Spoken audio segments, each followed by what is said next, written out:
Hello po sa inyo mga kaibigan. Bagong ulam na naman po ito ha. Mabibigla kayo sa version na ginawa ko sa tokwa baboy. Panoorin niyo po. Ito po yung isang maliit na piraso ng liempo at saka ng pork chop. Pinagsama ko na. Sandali nga. Patayin ko muna sandali ha. Hahanguin ko po. Hello, kaway-kaway sa mga mahilig sa baboy. Ito na naman tayo. Baboy.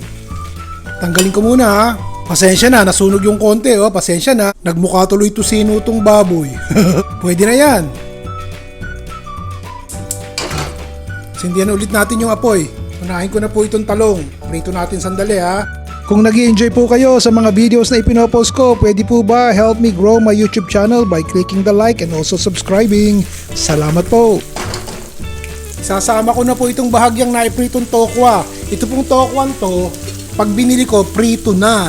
Kaya lang, syempre gusto kong buhayin ulit at matigas at maninigas sa refrigerator So, hiniwa ko ng ganitong kalalaki at iprito natin kasabay ng tokwa para makatipid ng konti ng gasol at saka ng mantika. Alam nyo na, matipid. O, tignan nyo. Hahanguin ko na po ito ha.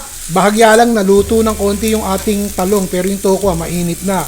Matigas-tigas na po yung talong. Hahanguin ko muna sandali ha. Isang tabi muna natin to. Naubos ang mantika Talagang yung talong Mahilig kumain ng mantika. Lagyan po ulit natin to. 2 kutsarang mantika. Sige po, painit po muna natin sandali yan ha. At isusunod natin yung ricado. Ngayon, umpisa natin sa konting bawang. 5 pirasong bawang. Isunod natin to sibuyas. Ibabalik ko na po yung tokwa at saka yung talong.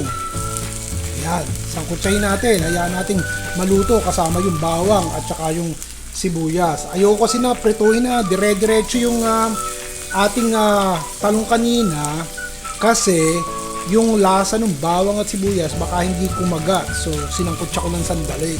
Pero kung gusto niyo iprito ng todo at ura-urada yung talong, bahala po kayo. Makalipas ang 2 minuto, luto na po yung tahong. Ito mura lang yan ha. Isang mais, sariwa. Talagang madalas kayo makakakita ng mais dito sa niluluto ko. Kasi naman kapag may baboy at mahal yung baboy, pati yung pork chop, ang sasangkapan nyo po yung mura-mura ng konti na gulay para mag-abot-abot ng konti. Ayoko pong maluto ng gusto yung ating mais. Ilalagay ko na po itong ating piniritong pork chop at liempo. Sige, po, ang sarap. Wala pang timpla yan, di po ba? Katitik na patis, 1 kutsara. 1 kutsarang toyo. Ginamit yung takip. Ganun din naman po yung iba sa inyo, di ba? Takip ang ginagamit. Oyster sauce. 2 kutsara po. Tubigan nyo na. 1 tasang tubig. Haluin po natin. Nako, ang gandang tignan. Ang bango pa. Hindi po naluto ng todo yung ating talong. So ngayon lang siya lumalambot ng konti. Konti pong paminta. Takpan natin at hayaan nating maluto yung ating talong. Luto na po kasi yung ibang ingredients, di po ba? Yung talong na lang, bahagyang konti na ng luto at okay na. Mangyari. Luto na yung ating talong. Lagay na po natin tong kinchay. Haluin natin sandali. Hindi nagkaige. Naku po, ang sarap. Naaamoy ko. Lalo na yung bawang kasama yung oyster sauce. Ito pa yung may mais. Sige, magsayang na po kayo. At nang magkaige, matapos na ito, mairaos na yung pang-araw-araw natin. Sandali. Hinatay ko na po yung apoy.